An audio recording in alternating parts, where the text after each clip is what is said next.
Hi, I am Kimberly Harrison. I am a part of the Kennesaw State University Instructional Technology and Education and Innovation Specialist program.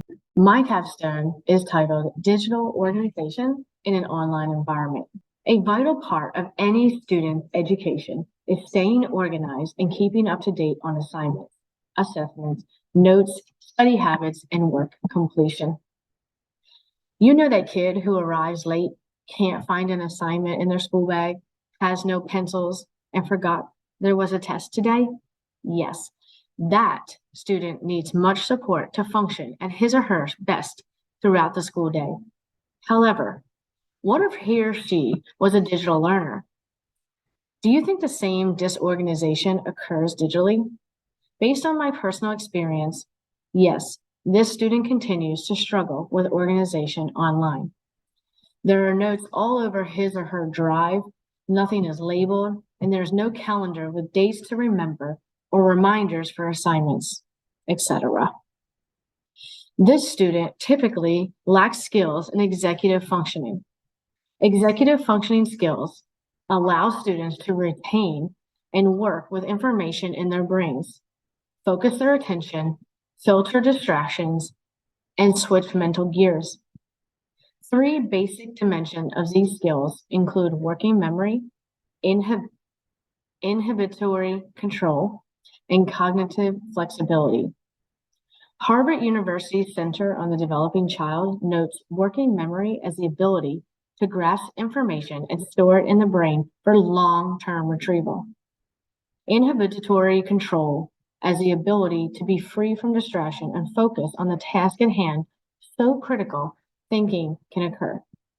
Lastly, cognitive flexibility is the ability to change and adjust your thinking. Many opposers of technology will blame technology as the problem to a lack of executive functioning skills. Although they may have some impact, research also notes that these skills are not taught in schools, and parents and teachers believe the other is teaching it. Moreover, the problem lies within the system set up to develop executive functioning skills.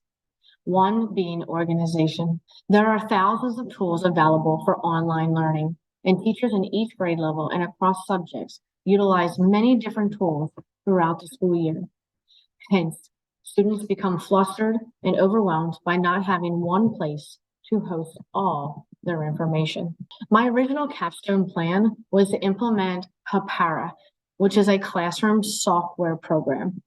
It's a program to organize teaching and learning workflows in the Google Workspace seamlessly. I wanted to create a tech team within the school to train ourselves and help implement with the staff and the instructional staff, utilizing the school's vision and mission for technology integration, as well as our learning management system to be used.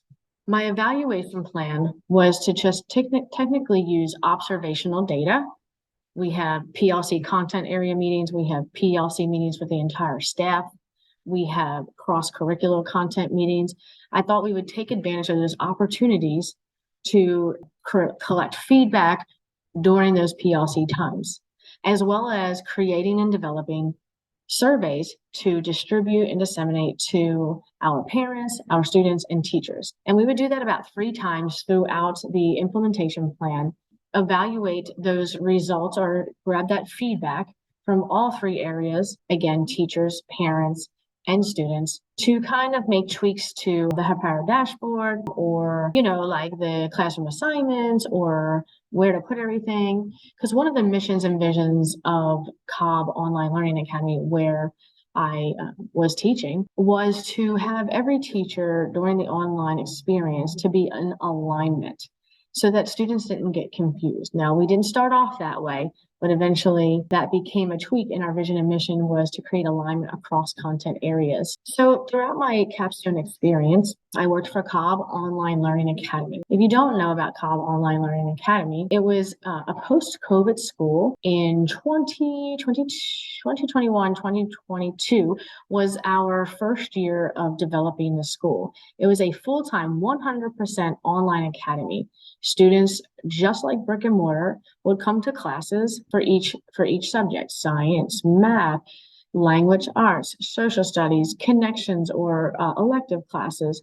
And then they would have a study period, a lunch period, and they would just switch from Zoom to Zoom. So just like brick and mortar. What we found throughout the Capstone experience in just the beginning of 2021, I brought to my administration the idea of this Hapara dashboard, because at the time they were thinking a learning management system that the county was using called CTLS. However, we were not guaranteed that we were going to use that program. So I had approached them about using Hapara dashboard, which I had done some research on it for this Capstone project. However, when meeting with our regional superintendent, it was best that the county wanted to go with an alignment with the entire district. And using Cobb Online Learning Academy is not just a quick fix or temporary online academy post-COVID, but to continue to be a thriving online program for many years to come. Therefore, we decided that CTLS, which was a learning management system that Cobb County developed alongside professional organizations to create this learning management system for Cobb County school districts. Therefore, we were going to use that program. What happened was my Capstone project pretty much, I thought at the time, got wiped. We could no longer use Hapara dashboard. Plus, the county have invested a lot of money for CTLS learning management system, and Hapara was going to be another costly program. And since we already had one, they did not want to provide another one just for Cobb Online Learning Academy, which made total sense in alignment with the district vision and mission as well. So in order to tweak my Capstone, I just took all the information that I created using Hapara as a timeline and what we're going to do to implement it. And since Cobb Online Learning Academy, or COLA, we call it, it was a new school, and we were going to have to train teachers on using CTLS, because not only was COLA new, CTLS was new as well. So it was perfect timing. Okay, we didn't use Hapara, but what I did was just tweaked everything to say CTLS instead of Hapara dashboard. So reflecting on my experience, I'm going to mention everything again, remember, around CTLS, because Hapara dashboard could not be used. And in the beginning, I did not think about the cost of another program, or that I didn't even think about what the district had already had before, when I was doing the research on this Capstone beforehand. And secondly, I did not work at Cobb Online Learning Academy while creating my initial Capstone project. I worked at a STEAM school, and so that also accounted to my changes in making modifications to my plan. The plan started out with doing my own research about digital organization for online environments. I spent about 8 hours doing some research on a couple of days on the weekend, and also using my experience of teaching in special education for years, and what that means to a student with disabilities and how to organize their information.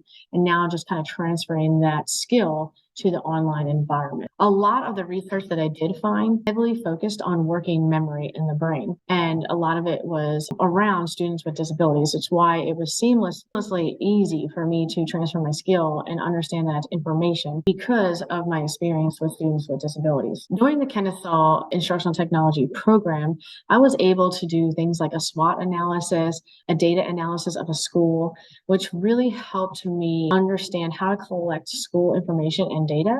So in the beginning at Cobb Online Learning Academy, I met with my administration team and asked for data analysis reports and their plan for technology integration. Now remember, COLA was just opening for the first time, so there technically wasn't any data to compare. So what we did was, all of our kids represent every school in the entire county. We have at least 1, 2, 3 students from every school in the entire county. So we took the district-wide data and kind of analyzed from there, because we have kids represented from every school. And then we discussed the technology plan that COLA wanted to implement, their vision and mission for making COLA stand out and be successful for futures to come. We're emphasizing on the enrollment of COLA. The technology plan was that the school wanted to be in alignment with the entire district and utilizing the LMS network called CTLS. I also met with the school's technology specialist, who was a representative from the county assigned to COLA. I discussed my Capstone project and the support that I wanted to provide to help implement and use CTLS. From there, we decided to create our own technology team at the school. Since we were derived from a complete online academy, it was very important for us to develop our own technology team within our school. It was also very important to train ourselves on how to use a program and then to implement CTLS with fidelity, to chunk the information into pieces with application be built into each stage and to create alignment across all staff and content areas to make it user-friendly so that teachers, students, and parents had a common language across the continuum of implementing this program. Cobb County also has this program called InTech. It's made up of all the technology specialists in the county that represent all the schools, and they have created tons of resources, both written, verbal, video, and interactive assignments that we could play with to learn CTLS. That was called, again, Cobb County's InTech team. I utilized those videos to train our staff and myself on the CTLS program, its functions and its capabilities. I constructed emails for the purpose of CTLS and sent some engaging videos to recruit teachers to join my technology team. Once we had some volunteers, and what was great, we had a volunteer from each core curriculum area, we met and designed a plan for implementation. We decided we wanted to implement CTLS in 3 parts. Again, the focus is digital organization in the online environment. And in order for us to digitally organize the environment for all students to thrive, was that we had to organize the training in pieces and make sure that implementation was done with fidelity and aligned across all curriculum areas so that the organization for students and parents was seamlessly. We as a team decided to meet, and we started our training with building modules in the LMS program. Then we were going to discuss assignments in part 2 alongside discussion boards, and then move into our third piece of teaching teachers how to download, upload documents and help students write on these assignments and make sure that they were saved and uploaded so that teachers could give feedback. So our first part was developing modules. And what we discovered after we trained and allowed teachers to implement modules and practice with modules, we gave some surveys to both students and teachers. And the feedback that we received, especially from students, was that activities kind of were placed all over the place. Sometimes they were in the resources folders, sometimes they were in the module links, and then modules were often labeled differently by different teachers. Sometimes it was labeled by week and dates. Sometimes it was labeled by units, which made it really hard for students to, if they were absent or if they were behind, to go back and find the information.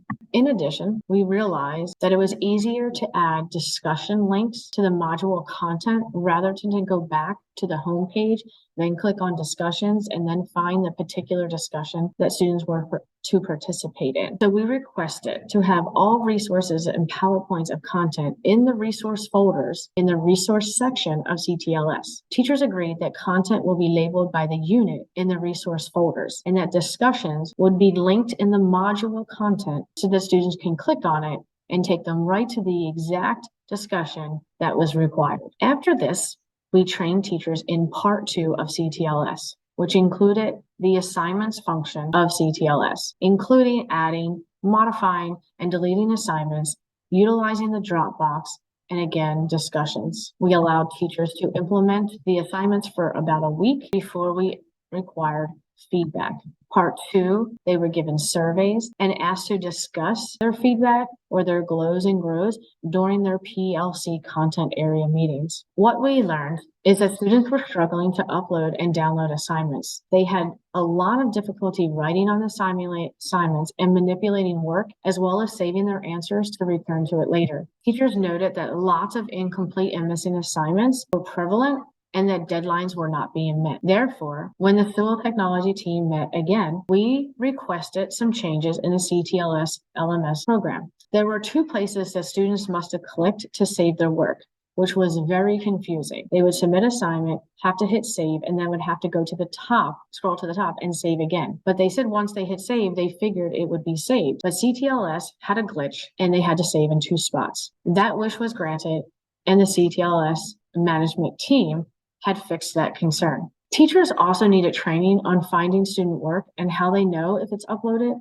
and completed, as well as how to provide feedback on those assignments in the CTLS program. The team learned that content uploaded for students to write on must always be in a PDF form only, which was a limitation to the CTLS program. After implementing part 2 of CTLS training, the team decided why not develop a technology boot camp that we could implement in the January of 2022 so that any new students coming in and a refreshers for all those who started, as well as teachers, to get a better grasp on how to use CTLS and be organized in an online environment for success. The technology team and I, alongside with our school technology specialists, created a boot camp that we implemented different topics for each day for about a week or two to be delivered and disseminated in January of 2022. We wanted to provide a pre and post feedback assessment. Again, we divided the training into pieces. We wanted students to apply their knowledge for each topic,